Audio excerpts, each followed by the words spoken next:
Hi, welcome to LEE 250, Leadership in Early Childhood Education. I'm Dr. Heather Horsley, and I will be your instructor for this course. Over the next several months, we're going to think deeply about the question, what does it mean to be a leader?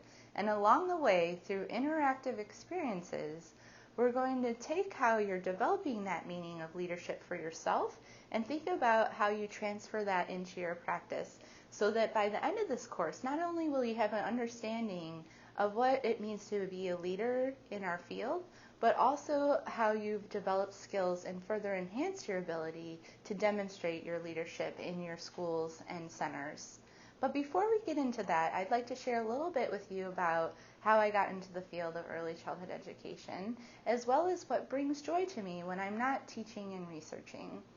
So how did I get into this field? Well, I entered in at entry-level position as an infant and toddler teacher, and over time I further advanced my certification skills to become a specialist, and I served in the field as a teacher for 7 years in the infant and toddler classrooms. In that time frame, I started to really feel that people weren't really taking us seriously as infant and toddler teachers, and were not valuing all that we have to contribute to society. And quite honestly, it shows because they weren't paying us very well for the really hard work that we were doing. And so over that time, I started to think about, well, what can I do about this? What can I do to elevate our profession and what we do as infant and toddler educators? And that's when I turned into looking towards policy and research so that I could really develop myself further as an advocate for the children and families that we serve.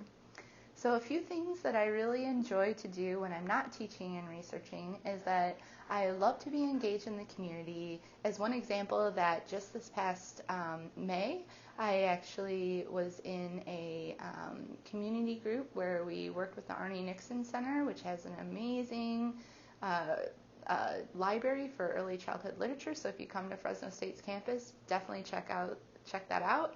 And we got to work with a very famous children's illustrator named Rafael Lopez. And the actual mural, if you are in Fresno and drive by, is at the corner of Tulare and Cedar Avenue. And I also like to stay really active. I go cycling with a group of people, and I even got to participate in my first race, which was the Cal Classic. I did the mini metric, which was 40 miles. And the first time I did it was my first year here in Fresno, and it just poured on me the whole time. It just rained on us so hard, which was so funny because I was told it never rained really in Fresno when I first started to move here. And then my last thing that I really do all the time is I actually get to have fun with my dog named Lego. I just love getting to play with him and go to the dog parks as well. Let me see if I can. Hey, Lego, you want to say hi? Come here. Come here. No, over here, buddy. Okay, he went to go look at the door instead of, come here. Come. Lego. Come here. Come on. Okay, I'm going to turn this so you can see him. There he is. There's Lego.